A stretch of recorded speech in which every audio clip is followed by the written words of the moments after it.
lovely people, welcome back to a Writing Tip Tuesday. I'm Sammy and I'm a writer who likes to help other writers become better writers. This week I want to talk to you about the things that make writing more fun for me. These are tools and objects that make my writing experience more fun. Obviously, writing in and of itself is fun, but sometimes you hit certain challenges that create a difficulty, and maybe you're hitting growing pains where you know that you can do better than you are, but it just doesn't come out the way that it should. So having tangible things that can motivate you through those challenges makes it a lot easier to keep up with writing as a practice rather than something that you only do because it's fun. And I'm at the point where I'm trying very hard to make writing a practice for me. So these are the things that I have found up to this point that make my writing experience more fun and more manageable, and in general, they make the experience better as we go. The first one is notebooks.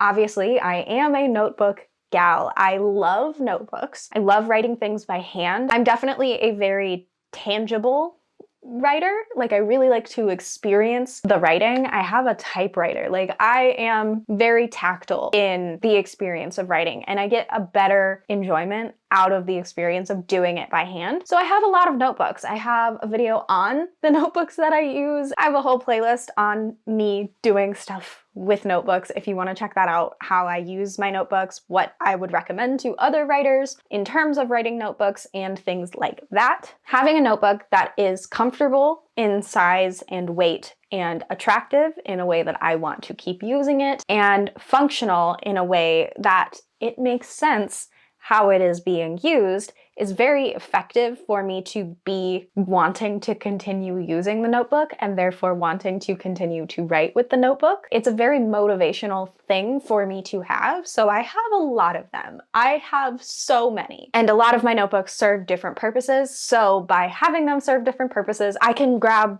this notebook and know exactly what kind of writing goes into it and be easier to jump into the structure of that kind of writing. Because it is set and associated with the thing, I get over the mental block of there's a blank page. I know what should go onto the blank page. So it's not as much of a stopping point as it is a diving board. A lot of my planning, brainstorming, and sometimes even early drafting, I do with paper and pen because it's very motivational for me and I get a lot of joy out of doing that. So having good notebooks for my taste in that area of the process makes it a lot easier for me to get through that section and stay motivated on what I am working towards. Paired with a really great notebook is a really great pen. Obviously, there are a lot of different options for different types of people. I'm a big pen person. I have always been a big pen person. I've never really liked writing with pencil. I remember getting in trouble in elementary school for doing my math homework in pen because they were like, you can't fix it if you make mistakes. And then I would just scribble off the mistake and then fix it. So they didn't like that. I was supposed to use a pencil.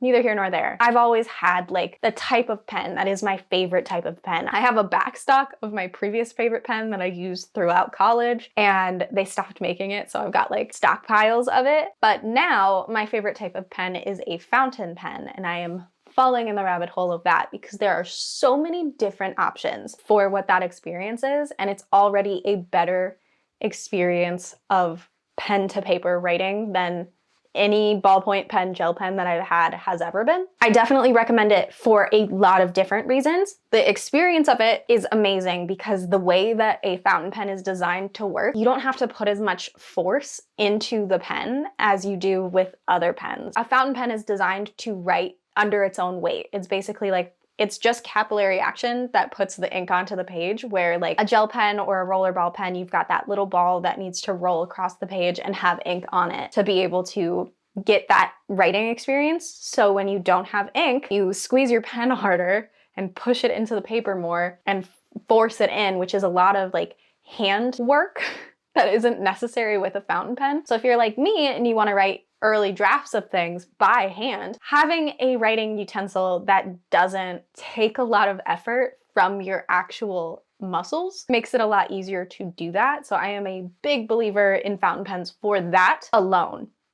Black ink in a fountain pen is always going to be better for a long writing session than black ink in like a click pen. Not to mention there is practically like an infinite amount of color options for a fountain pen to write with. It's not just like red, black, blue, green, purple maybe. You can get any color that you can pretty much imagine. Somebody has made it into a fountain pen ink, and you can change your fountain pen ink colors as much as you want or as little as you want. And I'm a big believer in doing it a lot because I really enjoy the opportunity of having a lot of those different colors. For the experience of seeing a lot of different colors in your notebooks, in your projects, having different colors associated with different characters in a drafting process or an outlining process can make it a little bit easier to do those things that people do on a computer by hand if you're somebody who is a tactile writer like I am.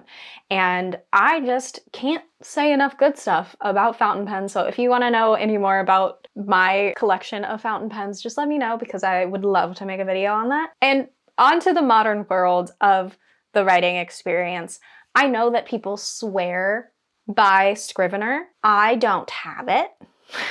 And I don't think that I need to have it because I haven't figured out what that system would do for me. I don't have a system of writing, of planning, of outlining, or anything that I know is going to adapt well into Scrivener, so I haven't invested in it. I think that's fine for the state that I'm in, and I don't think that you need to have a detailed, writing specific, great, amazing system to be able to write on a computer. I think Google Docs works perfectly fine as long as you are setting up yourself for success, because a lot of what I've heard about the benefits of Scrivener is that it's not like an internet required system, but I've gone through too many laptops to trust something that is not cloud-based. I've had too many things lost just to technological failure to trust something that is not automatically going to save for me. So Google Docs is what I use because it is easily organized. You can color code things. Like you can make folders that are color coded and have a whole project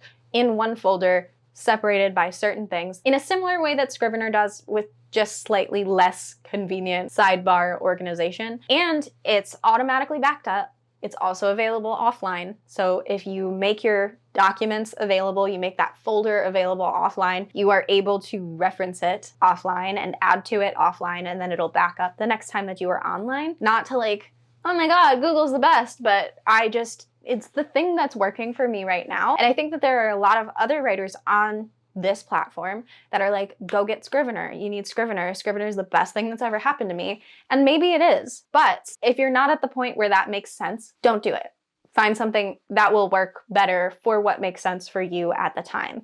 For me, it's Google Docs. Jumping onto the fact that I'm a very tactile writer, I really like to feel the experience of the words coming out of me. I don't love just like your standard keyboard. So I went ahead and I started off by buying a mechanical keyboard that like looks like a typewriter. It was really cute. It started falling apart. Because it started falling apart, just like decorative aspects of it were falling off, and it was kind of just driving me a little bit bonkers. I started looking into other mechanical keyboards and what makes a mechanical keyboard work, why it works, why it sounds the way that it sounds, and I built my own. I took a lot of advice from people here on YouTube. I found some things that I would like. I put them together, and now I have this keyboard. I really want new keycaps because apparently the kind that I have are like super lame, and I know that that's not really a big deal, but I'm also getting better at touch typing, so I want some that have the letter labels instead of on the top of the key, but on the front, like facing me. So like the top of the keys aren't as easily to reference, and then the front of the key has the reference if I need it. I want them, but I don't need them, so I haven't gotten them. But the experience of typing on a mechanical keyboard is a lot more fun than typing on a regular keyboard or like a laptop keyboard or just the keyboard that comes with your computer. I'm a big believer that this has made me type faster because it gives me more dopamine